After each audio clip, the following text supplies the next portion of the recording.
Good afternoon, everyone. It's my pleasure to have the opportunity to introduce our product today.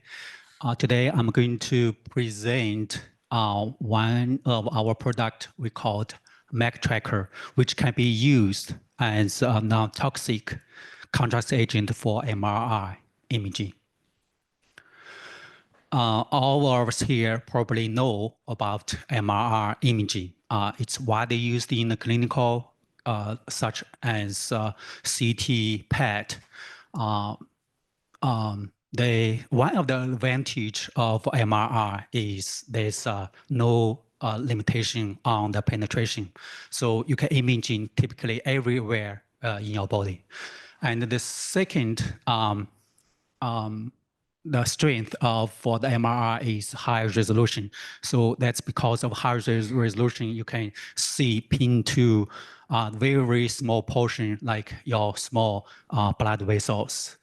They also typically can be used for soft tissue imaging, which is different from the CT. CTs usually can be usually preferred to be used for the bone imaging. Another advantage of MRI is they are not using ionized radiation, which is typically used by the CT. Because of X-ray from CT, potentially they can be damage your tissue or DNA, which is not preferred by physician for patient like pediatric patient or woman with pregnant woman. So for the MR imaging, typically we use the contrast agent, which is here, clinical use, the gadolinium-based contrast agent.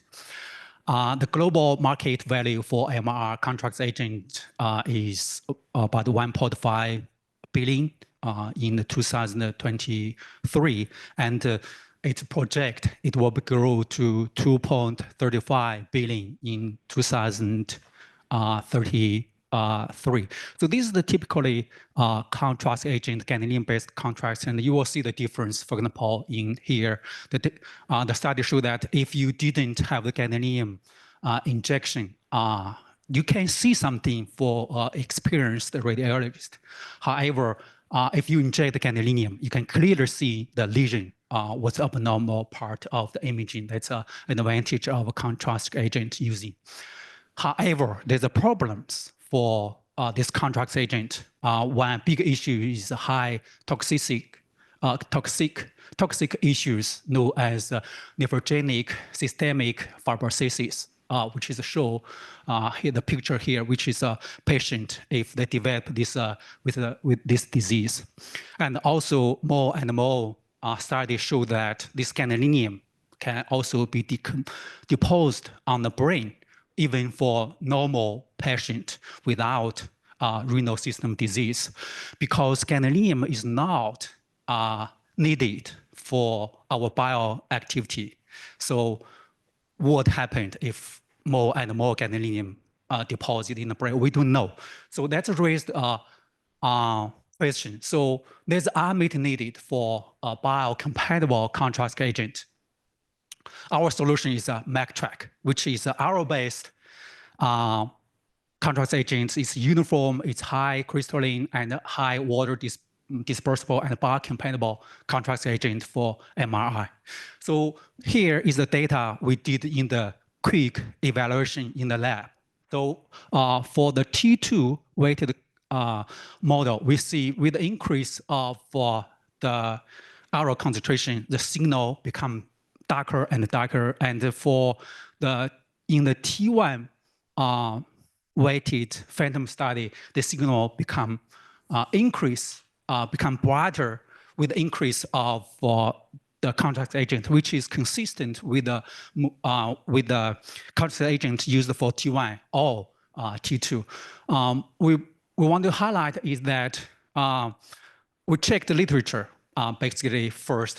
We found that as compared with the T1 and the T2 for the R2 value, which is the indicator if can be used for for a good T2 contrast agent or not, which is highest compared with the in this size of the contrast agent. And then we do further evaluation to see if we can compare with the clinical-based gadolinium contrast agent. In the T1 model, which is typically used for the gadolinium, with the increase of concentration, we typically put them in the same concentration. We will see that with the increase of the contrast agent, our Magtracker has similar signal increase compared with the clinical used gadolinium-based contrast agent. And we think that it's in this level, still our contrast agent is slightly better compared with gadolinium. And in the T2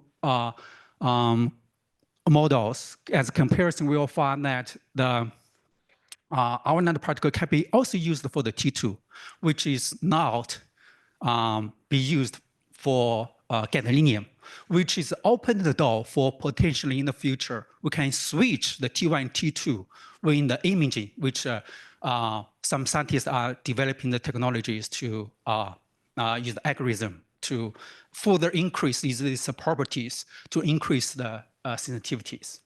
And then we do the preclinical evaluation to compare with the gadolinium-based contrast agent. So in this case, we inject the contrast agent Magtracker in the rat. So then we scanning in a small animal MR scanner. So what do we want to see? So for the brain of a rat, there's a many blood vessels. So the visualize of these blood vessels, we can tell if there's some certain disease related to the patient. For example, here for the rat, here is some patterns we expected to see. First, we did this study with gadolinium, which is clinical use contrast agent. We can see this blood vessel. That's okay. That's typically the gadolinium what used for the clinical used gadolinium.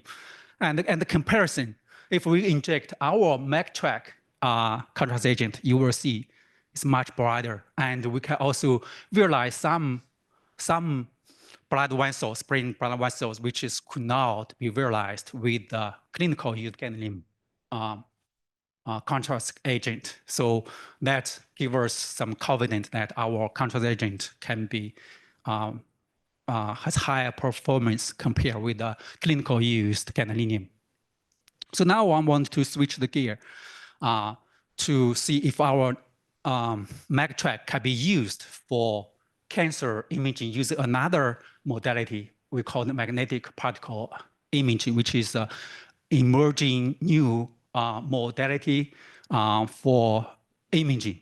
So this is some in the lab. We think that in this one of our Magtracker, we have a high intensity, which means more sensitive, and this the FWHM means is resolution. We have a higher sensitivity, but comparable resolution compared with one of the golden standard of vivo tracks used for current studies.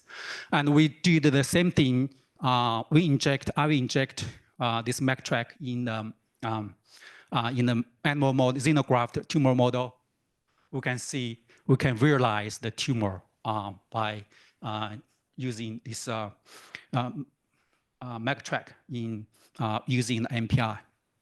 So as a summary, the advantage of our Magtracker is the high efficient MR contrast agent compared with the current gadolinium-based contrast agent. The Magtracker is safe, biocompatible, and favored by FDA.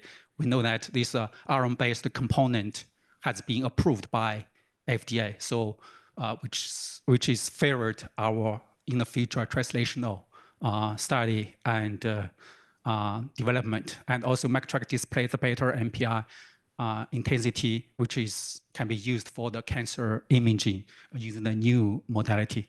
So our current development status is our novel systematic method has been protected by the patent.